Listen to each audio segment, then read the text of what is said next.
here 1,000 miles from my home. Broadcasting in the evenings on WCPT 820 Chicago's Progressive Talk. In the afternoons on AM 950, the Progressive Voice of Minnesota. And in the nighttime on 1150 AM KKNW in Seattle. It is the Matt McNeil Show here for your Tuesday. 952-946-6205. 952-946-6205. Michael Brodkorb is going to join us here to talk. One thing I do not want to miss, though, and I don't want to kind of ignore, is the fact that, and Michael Brodkorb is kind enough to join us right now. Michael, I'm going to start, if you're all right, with The Girls Are Gone, because you are a Republican. You are someone who is, it definitely, covered Republican politics. You voted Republican. If I'm not mistaken, you've actually been the deputy Minnesota GOP chair in Minnesota for the Republican Party. But you and I started talking because of the wildest real-life crime case in the history I've ever seen, and that was the Rucky case. And you covered it with your exceptional book, The Girls Are Gone. That is true. Very kind of you, and thank you for letting me be on. You've always were so gracious and kind about letting me come on, aside from politics, but also about my book, The Girls Are Gone. And I appreciate your support over the years in allowing me to come on. It helped amplify the message. Prior to the girls being found, you were so helpful. And then in the aftermath and telling the story, you were just integral to the process. And I appreciate all you've done, and I'm forever loyal to that. And just for everyone, and Chicago, Seattle, seriously, you need to go get this book, because you will, every page, you'll be like, what? This is going on. Just really briefly for everyone out there, why don't you just give a little update on The Girls Are Gone, what that story is about? The Girls Are Gone is a book I wrote about the disappearance of two sisters from Lakeville, Minnesota. They were involved in a custody dispute and were abducted. I did some writing for the initial reporting on their disappearance for the Star Tribune, and I wrote a number of stories that were helpful to law enforcement in locating the girls. Thankfully, they were found alive, and then I covered the criminal cases of the adults that were charged, and I later wrote a book about the case, and it was just a very rewarding experience, and I'm so appreciative of the opportunity to write it, and that these young ladies are living their lives, and I hope peacefully and quietly. Yeah, and it's like I said, Allison Mann joined you on that one. The book is amazing. Go get it. The Girls Are Gone. I'll link to that tonight on my social media, so go find that as well.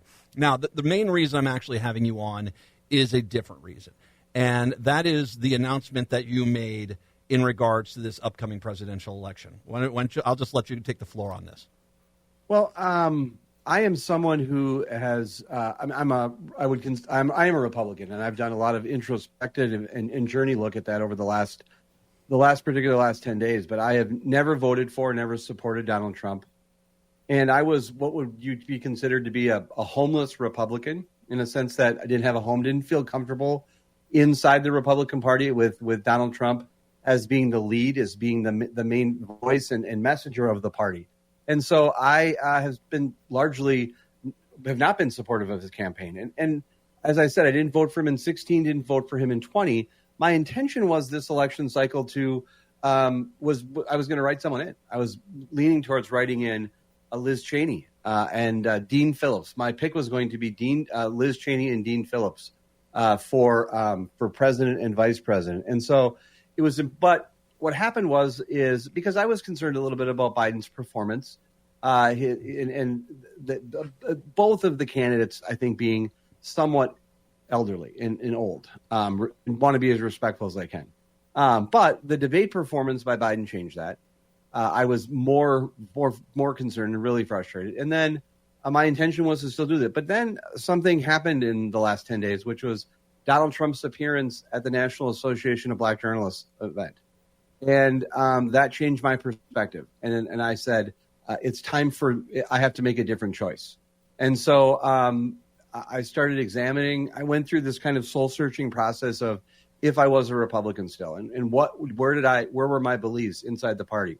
And because And in the course of that discovery, I went back to my archives, my extensive partisan archives, my library of books and other material that I've collected over the years. And I sat and I listened to multiple times Ronald Reagan's 1964 speech, The Time of Choosing, where he went out and articulated on behalf of Barry Goldwater the stakes in the election in 1964.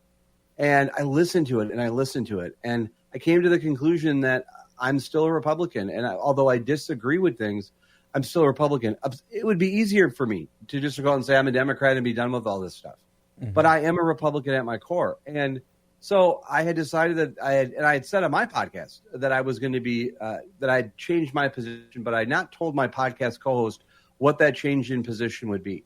But after coming back and listening in the car, Donald Trump's performance at the National Association of Black Journalists and just the vitriol, just the pure racism and the sexism that was on display, I felt that the best way that I could be helpful and be supportive would be as a Republican supporting Kamala Harris and for president. And part of the reason why is because of that time I spent in my journey just examining who I was as a Republican and did I believe in it and did I what values still meant something to me inside the party. And I have to tell you something that it comes down to a very simple issue for me, which is the Constitution and our acceptance of democracy and voting. Those are things that Republicans hold very near and dear. And so then when the Vice President Harris picked Tim Walz, it was an even easier decision for me. I am someone who had endorsed Tim Walz in 2022 when he was running against Dr. Scott Jensen in Minnesota.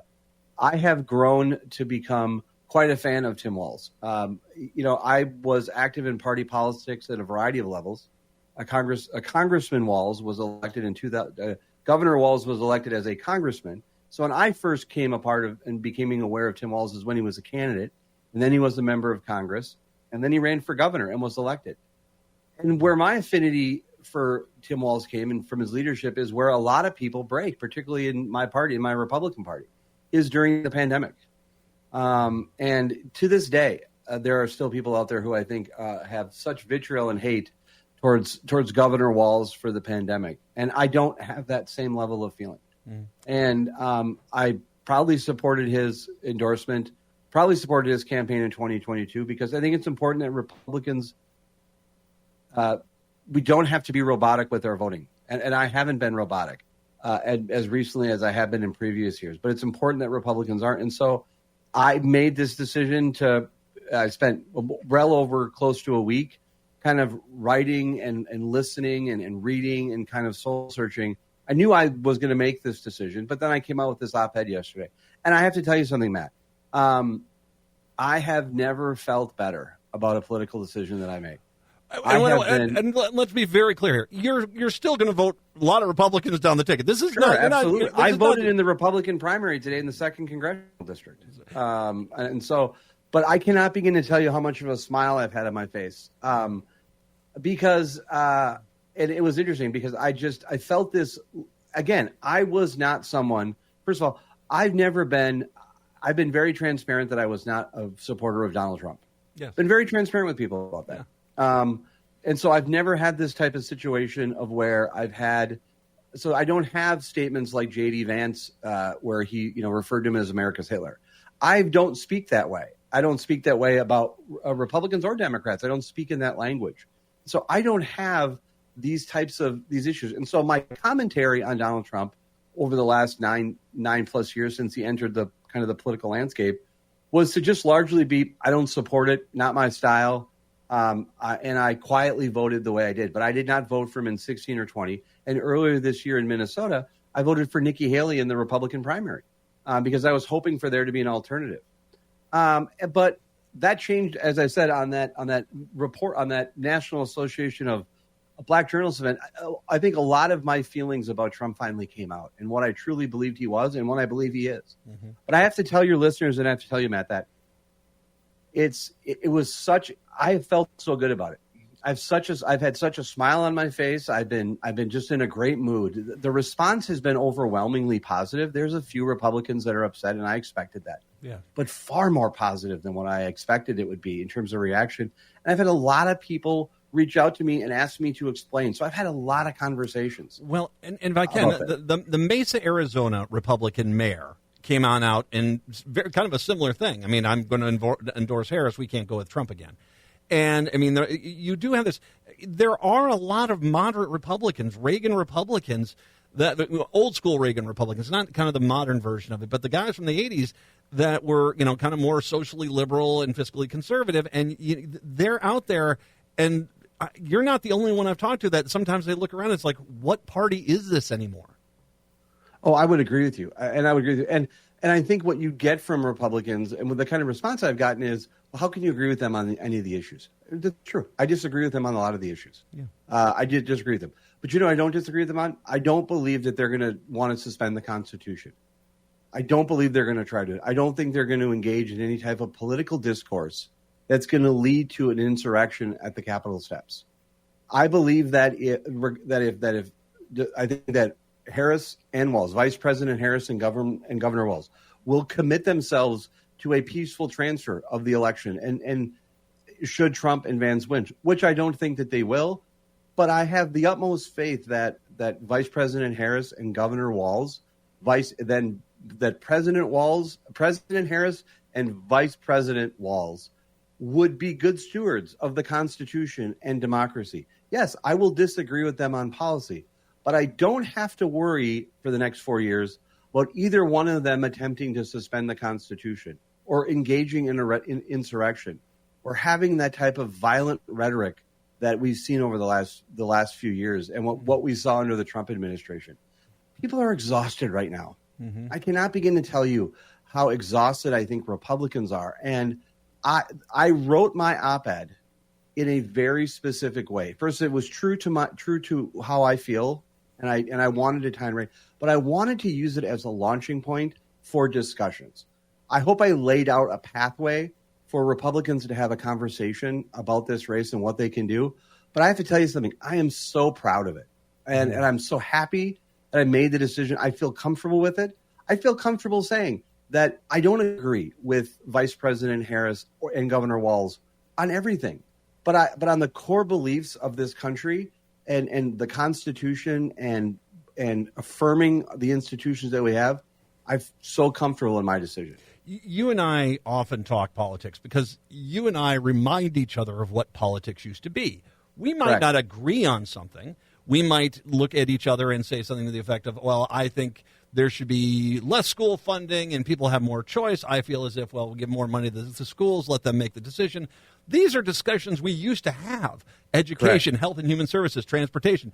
We used to do this, and the sausage making. That's what the sausage making. And it is really different because this is an all or nothing sort of mentality. And the undercurrent that we all see is this: we want to punish the enemy's thing coming from, we're going to basically, that's Project 2025, whatever the case may be.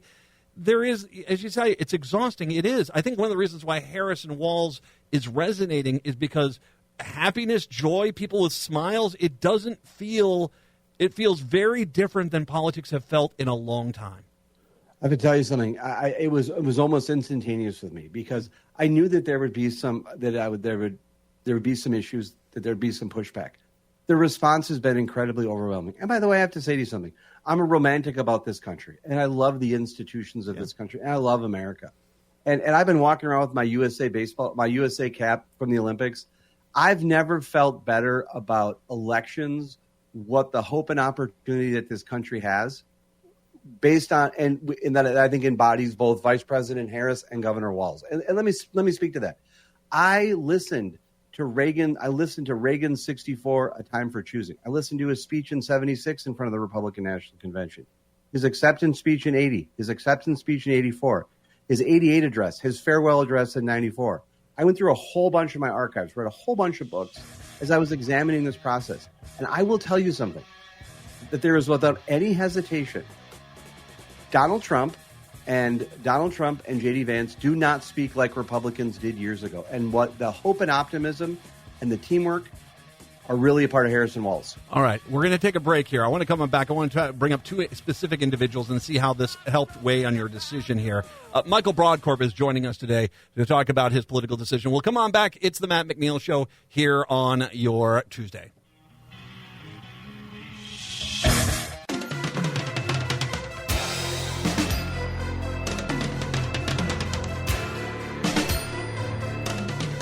The Matt McNeil Show on your Tuesday. Nice to have you with us today. 952-946-6205. Michael Brodkorb joining with us, talking about his decision as a Republican to vote for Harris and Walz. I want to bring up two people, Michael, and I want you to talk about the impact here. One is obviously is someone you've mentioned, Governor Walz being added to the ticket. But also in the state of Minnesota, Amy Klobuchar, her Senate seat is up for re-election this year. She is running. She is currently leading pretty substantially. The primary is in Minnesota today, and it is looking like Royce White will likely be the Republican candidate for the Senate. He has been a polarizing figure himself. Talk about Walz and White in regards to how that impacted your decision as well. First of all, I've seen Walz develop and grow as a politician and someone I've truly come to admire. And I will say that as a partisan Republican. And I was. It is in Governor Walz's DNA to win people over exactly like me. And that's why I think he's the perfect choice to be the Vice President Harris's running mate. He did it in the 1st District. He did it in his race for governor. I'm a believer in his. And even if I disagree with him on policy, I think Governor Walz is more. I think most Minnesotans would agree that if there's a problem that needs to be solved, I think that Governor Walz will be more of the solution than part of the problem. And I think he's led under incredibly difficult circumstances. And I will also say this, you Matt, I feel good about Minnesota. I know there's rooms for improvement. There always is. Yeah. There's always room for improvement. But Minnesota is on the political landscape again, I think for all the right reasons. And if I can be helpful in being engaging and being positively supportive of Vice President Harris and Governor Walz and do some type of outreach and understanding the circumstances that Republicans are in, that's really the sweet spot where I think I can be most helpful. And I really want to have some of those discussions that I think Republicans are having internally. Mm-hmm. The Royce White, this is Steve Bannon's guy. And you from the get-go, and you and I talk politics, just the nuts and bolts, the real, digging in the dirt sort of thing. He's a guy that he's very polarizing, and it seemed like a bad choice for the Republicans to go with him because he's going to turn off far more voters than turn on. And yet he won the endorsement at the convention today with the primary. Unless something really shocking happens, he's going to become the Republican nominee to go against Amy Klobuchar. You as well have been, okay, this is not the guy we should have run for Senate here. This is not the candidate we should have run against Amy Klobuchar. Yes. Interest of disclosure, I worked on Mark Kennedy's race and for the state party in 2006 when then Hennepin County attorney Amy Klobuchar was first elected to the United States Senate. She has an incredible operation, strong brand, and it's really and it's done just, I think, based on election results. She's been an incredibly successful politician and United States Senator from the state of Minnesota. People can have disagreements with her, but she has been able to win her elections from the first one in 2006 up until 2018 with the type of broad-based coalition that's needed to win in this state. I have my political analysis on the race was running against Senator Klobuchar is an uphill battle, and the hill is the size of Mount Everest. I mean, it's going to be tough to knock her up, but that doesn't mean you throw a candidate like Royce White in the race. And it's an insult to Dynamite to say that Royce White is dangerous. Dynamite's dangerous. Royce White is worse than that, and he represents, I think, the absolute worst element inside the Republican Party. I think it would be disastrous for Republicans if he were to be the Republican candidate for the United States Senate. And I don't say that from the standpoint, Matt, that I think Senator Klobuchar should be voted out of office. But campaigns can be an opportunity for there to be a discussion and ideas and values and where we go in this country. Royce White is not going to be value added to that discussion. And I don't see how Minnesota will better in any way from his participation in the electoral process. He traffics in conspiracy. He traffics in anti-Semitism. He traffics in bigotry and all of the worst elements. I don't think that the reason why Republicans haven't won in this state is because we didn't have enough Alex Jones and Steve Bannon. And I think he's a disaster. He's so bad that I don't think the Trump campaign is going to want to associate with him. And I think he has no place being endorsed by a major political party. And I hope his candidacy ends tonight, but I am concerned that it will continue. And, of course, once again, it's not just that race. The impacts down the line, you get, I mean, if Trump is not going to win Minnesota, and I find that highly unlikely now that Walz is on that ticket, and Amy Klobuchar, who has some of the best coattails in Congress, is there, you got to find candidates that don't turn voters off, and you can have a lot of, candidates down the line that are just have no chance because the top of the ticket is too toxic. Minnesota is a purple state. On a good day for Minnesota Republicans, it's maybe like a little Vikings purple, but it's a purple state. And so what that means is that the Republicans have to be smart about the candidates that they pick. You cannot endorse candidates like Royce White and expect to win. You cannot have candidates like Donald Trump, J.D. Vance, and Royce White at the top of the ticket and think Republicans are going to win in this state. It's just not the way to do things. Mm-hmm. And it's problematic, and it's not the way to win.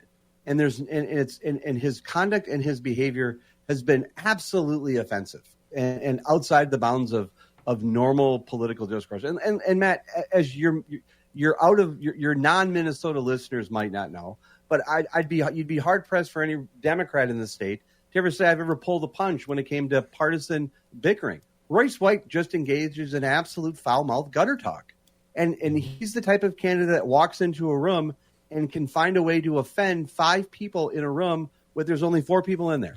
And there's no way he'll be successful and value added to the Republican ticket.